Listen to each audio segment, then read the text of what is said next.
पाकिस्तान के संविधान में आखिरकार क्यों किया गया भारी बदलाव? किस वजह से एक साथ 48 अनुच्छेदों में बदलाव हुआ और आखिर इससे मुनीर का क्या फायदा होगा? चर्चा करेंगे इस पर। वहीं दूसरी तरफ दरभंगा इंजीनियरिंग कॉलेज पर राज्यपाल में क्या बड़ा एक्शन लिया है, जानेंगे इसे भी। और इसके अलावा 125 आदिवासियों ने कैसे की घर वापसी, छत्तीसगढ़ में अपनाया हिंदू धर्म, एक नजर इस पर भी।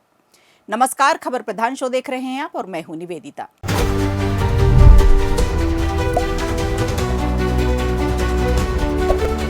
चलिए सबसे पहले बात करते हैं पाकिस्तान के इतिहास के सबसे बड़े और विवादित राजनीतिक कदम की, यानी 27वां संवैधानिक संशोधन। दरअसल इस बिल ने न सिर्फ सेना प्रमुख जनरल आसिम मुनीर की शक्तियां बढ़ा दी हैं, बल्कि सुप्रीम कोर्ट और न्यायपालिका की ताकत भी कम कर दी है। तो चलिए जानते हैं कि आखिर पाकिस्तान में हो क्या रहा है और क्यों कहा जा रहा है कि देश सैन्य शासन की ओर बढ़ रहा है। दरअसल बुधवार को पाकिस्तान की नेशनल असेंबली ने 27वां संवैधानिक संशोधन बिल 234 मतों के भारी बहुमत के पास कर दिया। सिर्फ 4 सांसदों ने विरोध किया, जबकि सीनेट इसे 2 दिन पहले ही मंजूर कर चुकी थी। अब राष्ट्रपति आसिफ अली जरदारी के साइन के बाद यह कानून बन जाएगा। इस संशोधन के तहत 48 आर्टिकल्स में बदलाव किए गए हैं, जिसमें सबसे बड़ा बदलाव है army chief general Asim Munir को चीफ ऑफ डिफेंस फोर्सेस बना दिया जाएगा।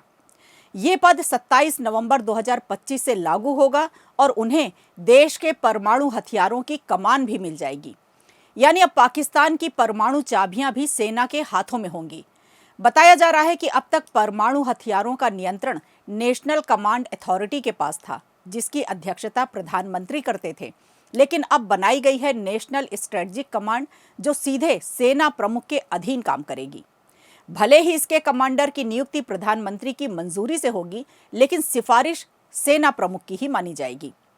इसका मतलब साफ है कि अब पाकिस्तान के परमाणु हथियार, मिसाइल सिस्टम और सुरक्षा नीतियां पूरी तरह मिलिट्री कंट्रोल में होंगी। इस संशोधन का एक और बड़ा पहलू है और वो है न्यायपालिका की शक्तियों में कटौती। अब सभी संवैधानिक मामले सुप्रीम कोर्ट से हटाकर नई बनाई जाने वाली फेडरल कॉन्स्टिट्यूशनल कोर्ट में जाएंगे और इस अदालत के जजों की नियुक्ति सरकार करेगी, जिसका मतलब ये है कि अब न्यायपालिका की स्वतंत्रता काफी हद तक खत्म हो जाएगी। पीपीपी नेता बिलावल भुट्टो जरदारी ने संसद में कहा कि अब कोई सुओ मोटो नहीं होगा। न्यायपालिका टमाटर प्याज के दाम तय करने या डैम बनाने जैसे फैसले नहीं लेगी। उनका कहना है कि ये कदम संविधान को संतुलित बनाने के लिए है। दूसरी तरफ जेल में बंद पूर्व प्रधानमंत्री इमरान खान की पार्टी पीटीआई ने इस बिल का जोरदार विरोध किया है। पीटीआई सांसदों ने संसद में बिल की प्रतियां फाड़ दी और वोटिंग से पहले वॉकआउट किया। पार्टी के प्रवक्ता जुल्फिकार बुखारी ने कहा कि संसद ने आज लोकतंत्र और न्यायपालिका दोनों को खत्म कर दिया। कानूनी एक्सपर्ट्स भी यही कह रहे हैं। वकील असद रहीम खान ने इसे पाकिस्तान की न्याय व्यवस्था पर सबसे बड़ा हमला बताया है। वहीं मिर्जा मोइज बैग ने कहा है कि ये स्वतंत्र न्यायपालिका की मौत की घंटी है। अब कोई भी सरकार पर सवाल नहीं उठा सकेगा। पाकिस्तान में सेना की राजनीति पर हमेशा से गहरा प्रभाव रहा है, लेकिन इस बार पहली बार संविधान में उसकी ताकत को दर्ज किया गया है। अब कोई भी नागरिक सरकार इन बदलावों को आसानी से पलट नहीं सकेगी। राष्ट्रपति सिर्फ नाममात्र के सुप्रीम कमांडर रह जाएंगे, जबकि असली ताकत अब सीडीएफ यानी सेना प्रमुख के पास होगी। पीएम शहबाज शरीफ ने इसे राष्ट्रीय एकता की दिशा में कदम बताया है और कहा है कि हम अपने नायकों का सम्मान करना जानते हैं, लेकिन आलोचकों का कहना है कि ये सम्मान नहीं, संविधान का समर्पण है। तो अब पाकिस्तान का ये संशोधन न सिर्फ देश के सत्ता संतुलन को बदल रहा है, बल्कि भविष्य की राजनीति और लोकतंत्र की दिशा भी तय कर रहा है। अब क्या ये देश को स्थिरता देगा या फिर एक और सैन्य शासन की शुरुआत होगी? खैर, ये तो आने वाला वक्त ही बताएगा।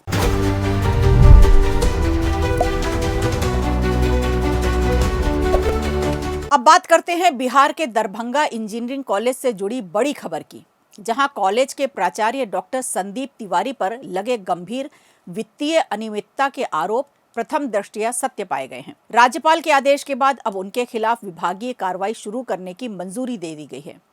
तो आइए जानते हैं कि आखिर पूरा मामला क्या है और प्राचार्य पर कौन कौन से आरोप लगे हैं। दरअसल विज्ञान प्रौद्योगिकी और तकनीकी विभाग ने ये कार्रवाई बिहार सरकारी सेवक वर्गीकरण नियंत्रण और अपील नियमावली 2005 के नियम 17 के तहत शुरू की है।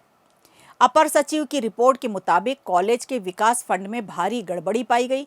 जांच में सामने आया कि अधिवक्ताओं के चयन के लिए कोई समिति नहीं बनी और बिना अनुमति के अपने मनपसंद अधिवक्ताओं को भुगतान कर दिया गया। रोकड़ बही के दस्तावेजों से ये पूरी तरह प्रमाणित हुआ। इतना ही नहीं, टेंट हाउस भुगतान में भी गड़बड़ी मिली। पप्पू टेंट हाउस को जो कार्यादेश दिया गया था उससे अलग रकम का भुगतान किया गया। साथ ही विश्वकर्मा टेंट हाउस और अंशु इंटरप्राइजेस का बकाया भी पप्पू टेंट हाउस को ही दे दिया गया।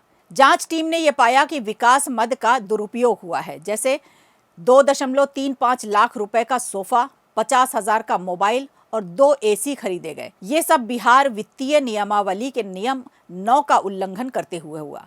इसके अलावा श्री ओम सिक्योरिटी एजेंसी को 2 बार भुगतान किया गया, एक बार 5.71 लाख और दूसरी बार विकास मद से 3.77 लाख, यानी एक ही सेवा प्रदाता को 2 अलग अलग मदों से पैसा दिया गया। जिलाधिकारी ने भी विभाग को शिकायत भेजी थी, जिसमें प्राचार्य पर शिक्षकों और कर्मचारियों को प्रताड़ित करने और अभद्र व्यवहार करने के आरोप लगे थे। जांच टीम का कहना है कि प्राचार्य ने जांच के दौरान सहयोग नहीं किया, यहां तक कि सुरक्षा गार्ड, माली, स्वीपर की उपस्थिति भी पंजी में उपलब्ध नहीं कराई। वहीं प्राचार्य डॉक्टर तिवारी का कहना है कि मैंने पूरे विभाग को जवाब दे दिया है और ये पूरी तरह से मैं सहयोग कर रहा हूँ। सभी कार्य नियमानुसार किए गए हैं, कोई अनियमितता नहीं हुई है। अब देखना यह होगा कि विभागीय कार्रवाई के बाद डॉक्टर तिवारी के खिलाफ क्या फैसला आता है।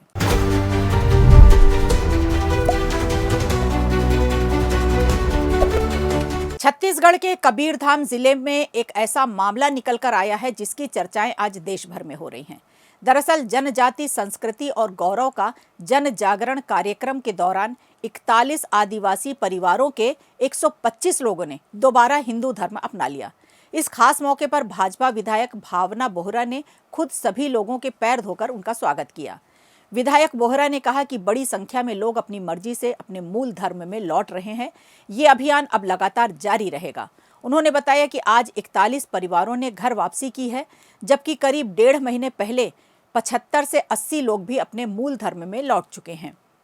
विधायक का कहना है कि अब जंगल क्षेत्रों से भी लोग खुद संपर्क कर रहे हैं और अपनी संस्कृति और परंपरा से दोबारा जुड़ने की इच्छा बता रहे हैं।